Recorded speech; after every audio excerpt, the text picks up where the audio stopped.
welcome to this explainer. Okay, today we are diving headfirst into what I think is the ultimate political thought experiment. Look, everyone has an ideology they passionately defend, right?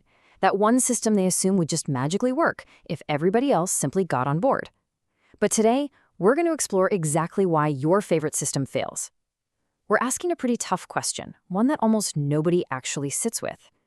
Could you, with your specific personality, your quirks, and your habits, realistically live a full 50 years under the daily reality of your preferred political ideology? Because it's not about the theory. It's about the Tuesday. It's about the rent. Today, we are completely throwing utopian theory right out the window. We are not talking about how these systems look on a crisp, clean whiteboard. Instead, we're zeroing in on the harsh, practical sacrifices required by every single system when you actually have to pay the rent, drag yourself to work, and just survive a regular Tuesday. So here is our roadmap for today. We're going to lay out the rules for the 50-year survival test and then run through systems across 3 major categories: markets and safety nets, total control and order, and finally, anarchy and tradition. And then we'll reveal the ultimate trade-off. All right, part 1, the 50-year survival test, framing the experiment. Moving right along to our first big category, markets and safety nets, the economics of security versus freedom. So first up, picture 50 years under liberal democracy and free market capitalism. In this system, your daily life is entirely self-directed. You want to pick your own job? Go for it. Start a business? Sure. Nobody assigns your career to you, and you can say almost anything publicly without the state coming to arrest you. However, your daily reality is shaped way more by your employer and the market than by the government. And your income? Well, that depends heavily on your skills, your effort, and frankly, a good amount of sheer luck. And here is exactly where the system tests you. On the one hand, you gain immense personal freedom over your career, your speech, your movement, alongside an incredibly high ceiling for wealth if you hit it big. But the catch? You completely sacrifice guaranteed security. Inequality isn't a bug here, it's a built-in feature. There is absolutely no automatic safety net waiting to catch you if the economy tanks or you get terribly sick. Okay, now let's flip the script and look at democratic socialism. Imagine a heavily expanded Nordic-style welfare state. In this daily reality, you still choose your job, and things like elections and free speech remain completely intact. But the mechanics of your Tuesday look very different. You've got strong labor unions and heavy taxes, which are constantly being funneled to fund massive, guaranteed public programs for healthcare, education, and housing. But that safety net demands a really heavy toll. Sure, you gain this incredible security where losing your job or getting sick won't bankrupt you and the wealth gap shrinks, but the system actively fails the highly ambitious. You sacrifice a permanent, highly noticeable slice of your paycheck to taxes, your personal wealth has a hard ceiling, and you're going to be navigating some seriously slow, massive bureaucracy. So I really want you to ask yourself honestly, which of these 2 daily realities could you actually survive for half a century without breaking down?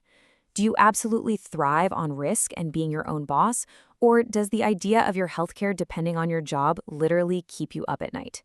Do you desperately need that guaranteed floor underneath you, even if it caps how high you can fly? All right, moving into our next category, total control and order, the true price of state power. Our first centrally planned system is state communism. Now, in this daily reality, the constant anxiety of market competition, that is removed entirely. Your basic necessities are provided or heavily subsidized by the government. But, and it's a massive but, the state assigns or strictly controls your job and your housing. Private business is outright illegal. And furthermore, your permitted opinions are effectively decided for you. Actually, scratch that, it's more than just decided for you. Political criticism of the party is actively dangerous. The trade-off here is incredibly harsh. Yes, you gain the basic guarantees of a job and a roof over your head, effectively erasing formal class inequality on paper. But the system's massive failure point is the total loss of pretty much all political freedom and economic choice. And historically, the gap between the utopian promise of equality and the grim reality of an untouchable ruling elite has been this system's most consistent and glaring failure. Next up, we have to examine fascism, or authoritarian nationalism. In this system, your daily life is defined purely by one single metric, whether or not you belong to the favored group. Independent media? Gone. Opposition parties? Eliminated. To survive a Tuesday here, your absolute, visible, unwavering loyalty to the leadership and the collective identity isn't just encouraged, it is strictly required. And the catastrophic failure point here is incredibly stark. Sure, if you happen to be in the favored group, you gain a temporary, highly potent sense of order and national purpose. But you lose every single individual political freedom and any protection for minorities or dissenters. As the source material points out, historically, this ideology's endpoint inevitably involves severe internal repression and conflict. It literally offers zero long-term success stories. So I have to challenge you on this one. Could you truly stomach the daily fear and the complete loss of your own individual thought required to maintain this level of total order? And honestly, are you absolutely 100% certain you'd always remain in that favored group for 50 years? Let's shift gears completely for our third category, anarchy and tradition. What does life look like without the central state? First is anarchism. Now, under this completely stateless system, you deal with absolutely no distant politicians, no greedy landlords, and zero state taxing your income. Sounds great, right? But here's the reality. All work, resource decisions, and community organization happen strictly at the local level through voluntary mutual aid and direct democracy. That means you are expected to actually show up and actively participate in endless local council meetings to get anything done. And this is exactly where the logistics problem breaks the system. You gain absolute local autonomy and total freedom from a coercive state, but the system collapses at scale. Think about it, building a complex interstate highway, running a high-tech national hospital network, or coordinating a defense against a heavily organized outside threat. Without a central authority, those remain practically unsolved problems. Contrast that highly localized, chaotic system with strict traditionalist or religious conservatism. In this reality, life moves deliberately, and it moves slowly. Radical social experimentation is highly resisted. Instead of a faceless state bureaucracy, your daily life is deeply anchored by incredibly dense, intergenerational family networks, rigidly established social roles, and your local church community. The final trade-off on our list is essentially a matter of conformity. You gain this deeply supportive, incredibly stable community that offers clear roles and deep historical continuity. But the stark failure point? Individual expression.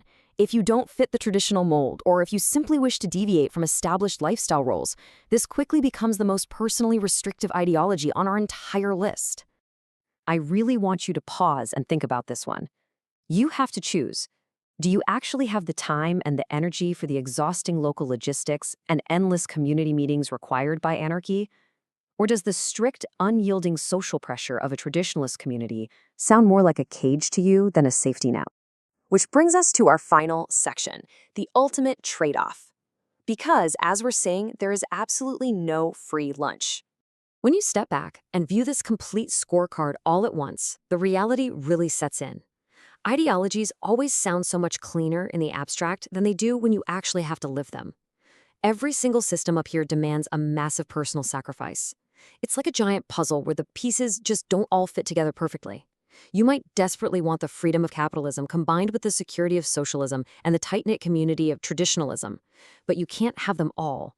Every single system has a failure point. So this brings us to the end of our explainer, and I want to leave you with a final provocative thought.